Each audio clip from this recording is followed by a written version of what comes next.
ಸಾಮಾನ್ಯವಾಗಿತ್ತು. ಹಾಗೆ ಆದ್ರೆ ಈಗ ಮತ್ತೆ ಕರ್ನಾಟಕದ ರಾಜಧಾನಿಯಲ್ಲಿ ಬೆಂಗಳೂರಲ್ಲಿ ಈ ತರ ಘಟನೆ ನಡೆದಿದೆ. ಇದ್ರ ಬಗ್ಗೆ ನಿಮ್ಗೆ ಏನ್ ಅನ್ಸುತ್ತೆ ಸರ್? ನಮ್ಗೇನಂತ ಬೇರೆ ರಾಜ್ಯದಲ್ಲಿ ಹೋಲಿಸ್ಕೊಂಡ್ರೆ ನಮ್ಮ ಕರ್ನಾಟಕ ಚೆನ್ನಾಗಿತ್ತು. ಈಗ ಅದೇನು ಅನ್ನೋದೇ ಗೊತ್ತಾಗ್ತಾ ಇಲ್ಲ. ಈಗ ಸರ್ಕಾರದ್ದು ಪ್ರಾಬ್ಲಮ್ಮು ಇಲ್ಲ ನಮ್ಮ ಇದನ್ನು ಪೊಲೀಸ್ ಪ್ರಾಬ್ಲಮ್ ಏನು ನಮಗೆ ಗೊತ್ತಾಗ್ತಾ ಇಲ್ಲ. ಅದಕ್ಕೆ ಈ ಥರ ಆಗ್ತಾ ಇದೆ ಅಂತ ನಮಗೆ ಗೊತ್ತಾಗ್ತಾನೆ ಇಲ್ವಲ್ಲ. ಕರ್ನಾಟಕದಲ್ಲಿ ಈ ಥರ ಆಗ್ತಾ ಇರಲಿಲ್ಲ ಮೊದಲು. ಈಗೇನೋ ಈಗ ಆಗ್ತಾರೆ. ಬೇರೆ ಬೇರೆ ಊರುಗಳಿಂದ ಬಂದಿದ್ದಾರೆ, ಬೇರೆ ಬೇರೆ ಸ್ಟೇಟ್ಗಳಿಂದ ಬಂದಿದ್ದಾರೆ. ಅವರಿಂದ ಆಗ್ತಾ ಇದೆಯೋ ಬೇರೆಯವರಿಂದ ಆಗ್ತಾ ಇದೆಯೋ ನಮಗೆ ಗೊತ್ತಾಗ್ತಾ ಇಲ್ಲ. ಅದನ್ನು ಪೊಲೀಸೇ ಇದು ಮಾಡಬೇಕಲ್ವಾ. ಸಾರ್ವಜನಿಕರು ಏನೂ ಮಾಡೋಕ್ಕಾಗಲ್ಲ. ಅವರು ಕೆಪಾಸಿಟಿ ಅವ್ರ ಜವಾಬ್ದಾರಿ. ಪೊಲೀಸು ಸ್ಟ್ರಾಂಗ್ ಇದ್ದರೆ ಏನೂ ಮಾಡೋಕ್ಕಾಗಲ್ಲ. ಅವ್ರು ಮಾಡಬೇಕಾಗ್ತಲ್ವ. ಅದನ್ನು ನೋಡಬೇಕು, ಸರ್ಕಾರ ನೋಡಬೇಕು. ಆಮೇಲೆ ಸಾರ್ವಜನಿಕರು ಅಂದರೆ ಅವರು ಮಾಮೂಲಿ ಹೋಗ್ತಾ ಬರ್ತಾ ಇರ್ತಾರೆ.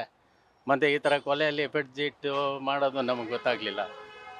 ಆ ಥರ ನಡೀತದೆ. ಬೇರೆ ಸ್ಟೇಟ್ಗಳಿಂದ ಬಂದಿರ್ತಾರೆ, ಅವರು ಆ ಥರ ಮಾಡ್ಬೋದು ಅಲ್ವಾ. ಕರ್ನಾಟಕದಲ್ಲಿದ್ದಾಗ ಈ ಥರ ಇರಲ್ಲ. ಸುಮಾರು ಸ್ಟೇಟ್ಗಳಿಂದ ಎಲ್ಲ ಬಂದುಬಿಟ್ಟಿದ್ದಾರೆ ಕರ್ನಾಟಕಕ್ಕೆ. ಅವ್ರು ಯಾರು ಏನು ಮಾಡ್ತಾ ಇದ್ದಾರೆ ಅಂತಲೇ ಗೊತ್ತಾಗ್ತಾ ಇಲ್ಲ ಅಲ್ವಾ.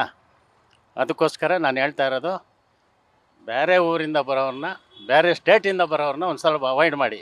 ಅವರಿಂದನೇ ಆಗ್ತಾ ಇರೋದು ಇದು ಸಾಮಾನ್ಯವಾಗಿತ್ತು. ಹಾಗೆ ಆದ್ರೆ ಈಗ ಮತ್ತೆ ಕರ್ನಾಟಕದ ರಾಜಧಾನಿಯಲ್ಲಿ ಬೆಂಗಳೂರಲ್ಲಿ ಈ ತರ ಘಟನೆ ನಡೆದಿದೆ. ಇದ್ರ ಬಗ್ಗೆ ನಿಮ್ಗೆ ಏನ್ ಅನ್ಸುತ್ತೆ ಸರ್? ನಮಗೇನಂತ ಬೇರೆ ರಾಜ್ಯದಲ್ಲಿ ಹೋಲಿಸ್ಕೊಂಡ್ರೆ ನಮ್ಮ ಕರ್ನಾಟಕ ಚೆನ್ನಾಗಿತ್ತು. ಈಗ ಅದೇನು ಅನ್ನೋದೇ ಗೊತ್ತಾಗ್ತಾ ಇಲ್ಲ. ಈಗ ಸರ್ಕಾರದ್ದು ಪ್ರಾಬ್ಲಮ್ಮು ಇಲ್ಲ ನಮ್ಮ ಇದನ್ನು ಪೊಲೀಸ್ ಪ್ರಾಬ್ಲಮ್ ಏನು ನಮಗೆ ಗೊತ್ತಾಗ್ತಾ ಇಲ್ಲ. ಅದಕ್ಕೆ ಈ ಥರ ಆಗ್ತಾ ಇದೆ ಅಂತ ನಮಗೆ ಗೊತ್ತಾಗ್ತಾನೆ ಇಲ್ವಲ್ಲ. ಕರ್ನಾಟಕದಲ್ಲಿ ಈ ಥರ ಆಗ್ತಾ ಇರಲಿಲ್ಲ ಮೊದಲು. ಈಗೇನೋ ಈಗ ಆಗ್ತಾರೆ. ಬೇರೆ ಬೇರೆ ಊರುಗಳಿಂದ ಬಂದಿದ್ದಾರೆ, ಬೇರೆ ಬೇರೆ ಸ್ಟೇಟ್ಗಳಿಂದ ಬಂದಿದ್ದಾರೆ. ಅವರಿಂದ ಆಗ್ತಾ ಇದೆಯೋ ಬೇರೆಯವರಿಂದ ಆಗ್ತಾ ಇದೆಯೋ ನಮಗೆ ಗೊತ್ತಾಗ್ತಾ ಇಲ್ಲ. ಅದನ್ನು ಪೊಲೀಸೇ ಇದು ಮಾಡಬೇಕಲ್ವಾ.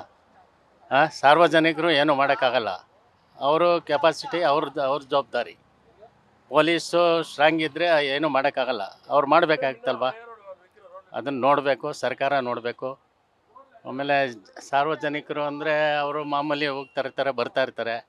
ಮತ್ತು ಈ ಥರ ಕೊಲೆಯಲ್ಲಿ ಪೆಟ್ಜಿಟ್ಟು ಮಾಡೋದು ನಮಗೆ ಗೊತ್ತಾಗಲಿಲ್ಲ.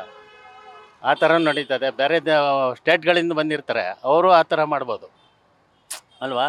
ಕರ್ನಾಟಕದಲ್ಲಿದ್ದಾಗ ಈ ಥರ ಇರಲ್ಲ. ಸುಮಾರು ಸ್ಟೇಟ್ಗಳಿಂದ ಎಲ್ಲ ಬಂದುಬಿಟ್ಟಿದ್ದಾರೆ ಕರ್ನಾಟಕಕ್ಕೆ. ಅವ್ರು ಯಾರು ಏನು ಮಾಡ್ತಾ ಇದ್ದಾರೆ ಅಂತಲೇ ಗೊತ್ತಾಗ್ತಾ ಇಲ್ಲ ಅಲ್ವಾ.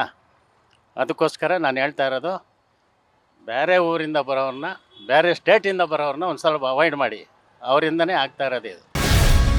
ಗ್ಯಾರಂಟಿ ನ್ಯೂಸ್, ಸುದ್ದಿ ಖಚಿತ, ನ್ಯಾಯ ನಿಶ್ಚಿತ.